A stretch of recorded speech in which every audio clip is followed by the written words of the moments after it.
The SNP MSP Fergus Ewing's 1 week suspension from the party has been upheld. It comes after the MSP for Inverness and Nairn voted against the Green Minister Lorna Slater in a confidence vote last year. Well, Fergus Ewing is with us now. Good morning to you. Good morning, Guy. Given that you voted against a Scottish Government minister, you can't be surprised that this is the outcome, are you?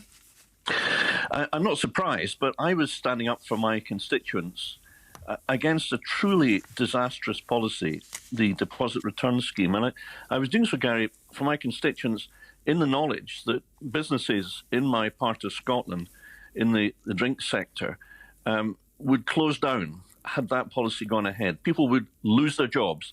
And moreover, that was the case throughout the whole of Scotland. And I spent 2 years seeking to persuade informally my former government colleagues, but they sadly wouldn't listen. I had no choice but to vote with my conscience and for my constituents. And I mean, Gary, isn't that the whole idea? Isn't that why people send their MSPs to Holyrood to speak out, not to be ciphers or automatons? I mean, if my constituents wanted a doormat, they would have gone to B&Q, wouldn't they? Well, in 2021, the SNP leadership implemented new rules saying no SNP MSP can exercise a conscience or constituency vote unless there is prior approval from the whole group. You knew about that?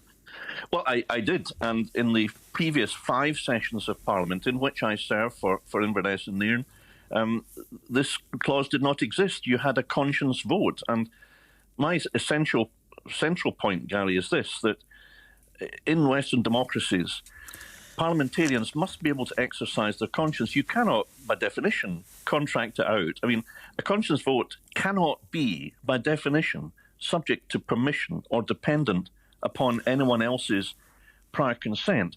And this was essentially about a policy failure. The individual personality of the minister, I don't know the minister at all. It's nothing to do with that. It was about the abject failure to manage a policy. And incidentally, it's not over yet. I mean, there's a serious need for investigation as to why £9 million of the taxpayers' money was wasted by the National Investment Bank, and why Circularity Scotland appointed a large company with little experience in Scotland called Biffa in a unique contract in the whole world in deposit return scheme, which would have had the effect of closing down waste management companies all over Scotland. You're one of the longest-serving SNP MSPs. In 2015, while you were part of the group, there was a change to the party's standing orders at conference saying no elected politician should publicly criticise a group decision, policy or another member of the group. We've known for a long time of this informal arrangement of wished for Indy, the idea there should be no criticism in public until the prize of independence is won. You've gone along with these in the past. Why now feel the need to speak with your conscience? Well, 2 things. I mean, I was a cabinet secretary and a minister for 14 years. I observed the rules of collective responsibility. I played by those rules, and I did my best to serve Scotland in the role of rural secretary, which I immensely enjoyed. I'm now, secondly, speaking out not about a group member, but about a member of another party, the Green Party, a party, incidentally, whose leader said that his support for this cooperation agreement, or coalition, if you like, would have been withdrawn had the party decided to be led by Kate Forbes, as it very nearly did. So it seems that the Greens can impose their conditions upon our cooperation, but we apparently have to give unqualified cooperation to them as they set down their unilateral conditions of their agreement. That surely is one-way traffic, not the two-way street that it should be. So would you have voted differently? Doesn't apply. Would you have voted differently if it was an SNP minister who had introduced the deposit return scheme and you had the same issues around it? Well, that's not what happened, Gary, and I deal with the world as it is and not hypotheses. All I can say is that I had, over 2 years, 41 meetings with businesses, hundreds of businesses, hundreds.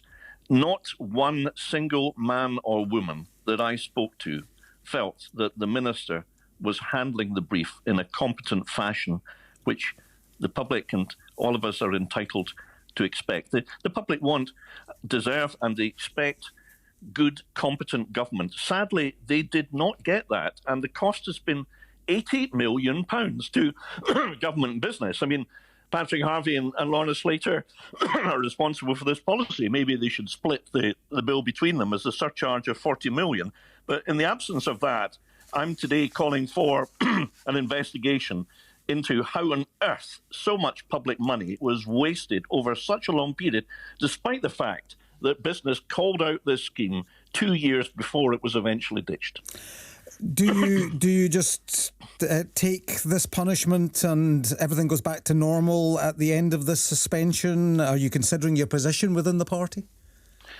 No, I've been in the party for 50 years, and for most of those years until the last 2 or 3, the party has stood up for Scotland, and that means the people of Scotland, the farmers, the fishermen, people that work in oil and gas, our fish farmers, and business people working in our excellent hospitality and tourism sector. And I was Minister for Tourism on 2 occasions. I will continue to speak out for things like the A96, doing my job to call for our longest-standing pledge to dual that, to give it Nairn its bypass.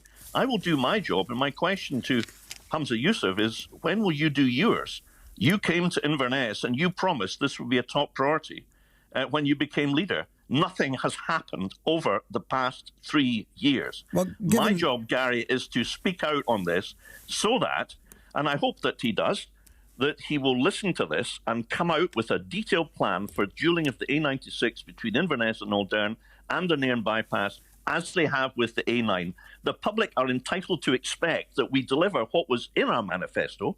Instead, they got a Green Deal, which was never mentioned until after the election was safely over. So I also think that the membership of the SNP should have the chance to vote now that we've had the experience of 2.5 years of the dismal mismanagement and duff policies from the Green Party, which have only served to bring the SNP down in terms of votes and trust.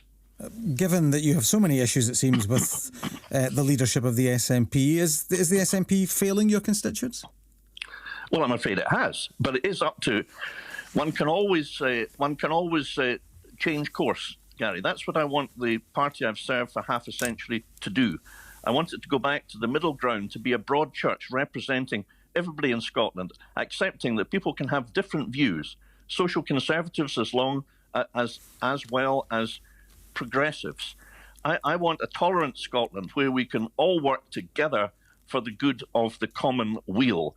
And I think that the SNP is still the main vehicle to achieve that and to take us towards independence. That will only happen if we pursue a different path and if we get rid of the dreadful deal with the extremist Greens. Fergus Ewing, MSP, thank you very much for speaking to us in the programme this morning.